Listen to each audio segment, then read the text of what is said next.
comprend pourquoi Sète a été tant filmé quand même. Oui. C'est la ville en région qui a été il y a eu le plus de tournages de long métrage. Bah, elle est extrêmement cinégénique, quoi. C'est énorme.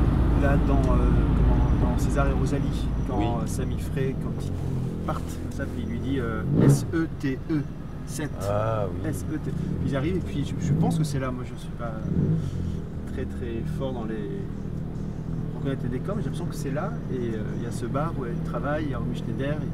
Voilà, et je trouve que c'est une ville, moi, ça me le fait à très grande échelle à Paris et encore plus à New York. Mais je trouve qu'ici, il y a plein de séquences qui surgissent, presque, enfin malgré toi, parce que j'ai ces films en tête et parce que je vis avec, quoi.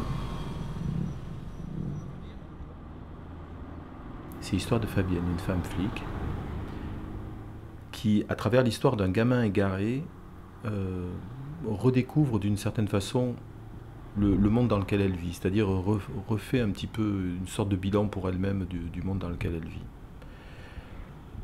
Elle apprend à écouter aussi, à regarder autre chose que ce qu'elle sait déjà de la vie, des choses. C'est surtout l'histoire d'une femme qui vit très seule et qui apprend à regarder les autres.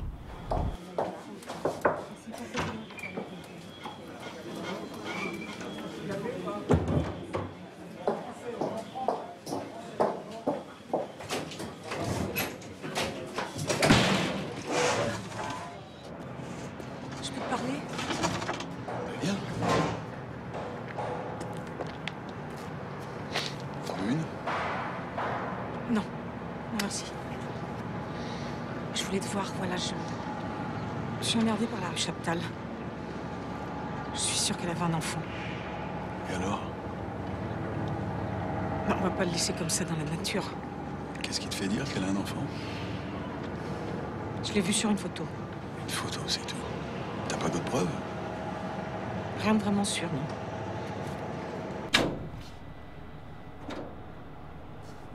Ah bah tiens, il y a la grille qu'on avait mis qui est restée là.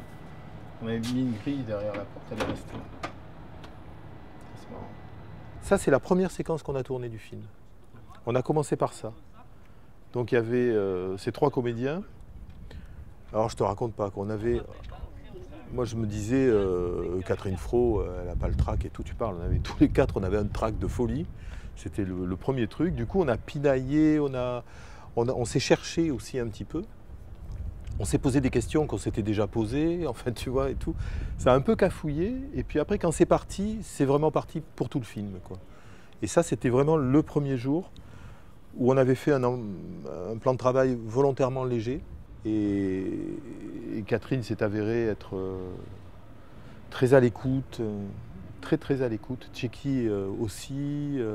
C'était vraiment très chouette. Tout à coup, il n'y avait plus que notre petit noyau qui bossait, là, comme ça. La caméra, tout ça se mettait en place simplement comme on avait prévu. C'était super. Mais là, ça, c'est vraiment le bureau de Fabienne qui est resté tel que, quoi. Que ce soit dans Alex, dans Coup d'éclat ou dans les moyens métrages que j'ai fait avant, le décor a une importance énorme.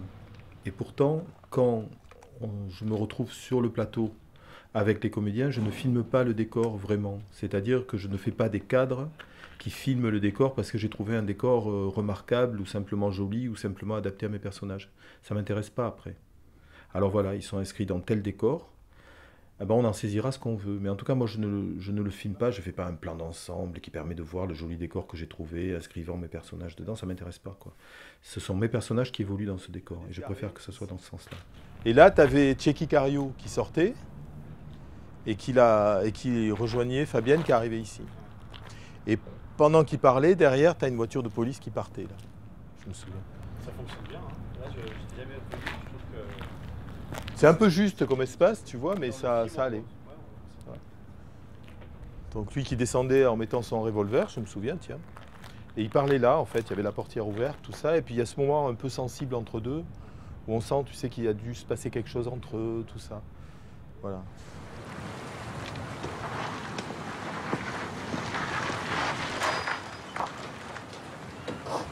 Bah t'es là, toi. D'où tu sors? Je m'occupais de ma mère, elle allait pas bien. T'as pas une aide médicale pour ça? Si, mais bon. Toi, t'es encore sur la rue Chaptal, hein? Une pute qui s'est suicidée, on va pas y passer 10 ans quand même. Ouais, t'as raison, ça en vaut pas la peine. Et c'est pas ce que j'ai dit. Puis l'enfant, là non plus, faut rien faire. C'est pas à nous de gérer ça, tu le sais bien, non? Mais on sert à quoi au juste? À faire du chiffre? Je sais pas, c'est... On prend plus assez de temps, il y a des gens... Le plan de travail était tellement chargé, tu vois, on a beaucoup tourné la nuit. Et la nuit, tu as des éclairages partout, tu vois. Et en fait, c'était tellement chargé qu'on est arrivé là et on n'a pas pu tourner. On a été obligé de tourner une séquence qui était plus importante après, voilà. Mais j'adorais cette... Tu vois, voilà l'idée. Ben, j'y tenais parce que c'était la première apparition de Kassem et que c'était un contrôle de police. Tu vois. Et donc... graphiquement, bien sûr, c'était extraordinaire. Tu vois, on avait mis la caméra là-bas. Enfin, on aurait mis la caméra là-bas. Et on avait prévu un léger praticable. Donc tout ça était prévu, hein. Ils devaient mettre des lumières de part et d'autre. Ici, c'était très simple à gérer. Simplement, il fallait juste le faire à toute vitesse avec les électriciens. Et donc, on décrochait, si tu veux, dans la nuit, le pont. Et c'était super. Mais c'était tout simple, en fait. On ne filmait pas le décor, mais le décor était là.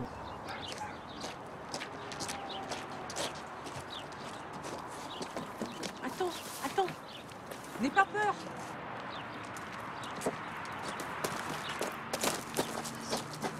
Hé, viens. Voilà. Regarde, je bouge pas. Tu viens? Viens, tu peux t'approcher.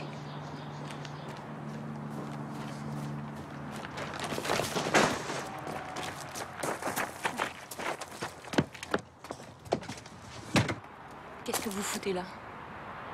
Olga Savostina habitait bien avec vous. Ça fait longtemps qu'elle venait plus. Combien? Je sais pas. Au moins 6 mois. Vous ne saviez pas où elle était? Non. Qu'est-ce que vous voulez changer? Maintenant, tout est fini pour elle. Pas pour son fils. Elle n'avait pas d'enfant, Olga. Et lui? Lui, c'est Ilan, c'est mon fils.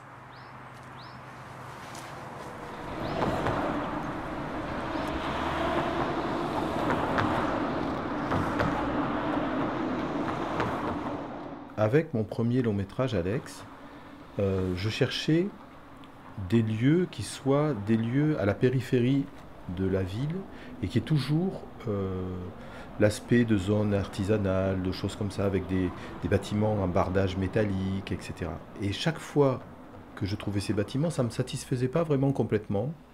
Et j'allais toujours vers des bâtiments qui étaient plus des bâtiments des années 30 ou 50. Et pour Coup d'éclat, ça a été exactement la même chose. Et quand j'ai trouvé la maison de Fabienne, quand je l'ai visitée, ah ben bizarrement, c'était une maison aussi qui datait à peu près des années 30. Et je pense que c'est la vie qui va avec et l'énergie qui se dégage de ces bâtiments qui m'intéresse, c'est-à-dire qu'ils ont déjà une histoire. Et je pense que c'est ça qui m'intéresse dans cette architecture-là. C'est-à-dire qu'il y a une histoire avant l'histoire que je raconte. Je voulais vous dire, je l'ai vue. La jeune fille là, Olga. Je l'ai vue sur le toit la nuit du drame. Elle avait l'air affolée. Et puis elle a disparu d'un coup, volatilisée. J'ai rien pu faire. Elle était seule? Oui, seule. Merci. Au revoir. Au revoir.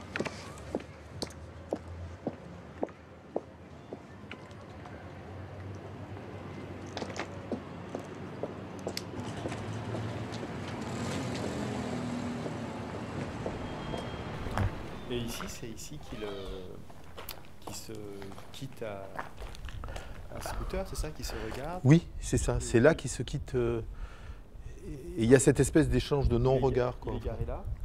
Ouais, là. Ouais, exactement là, d'ailleurs. Et il se retourne, il la regarde, Ouais. elle ne le voit pas, C'est ça.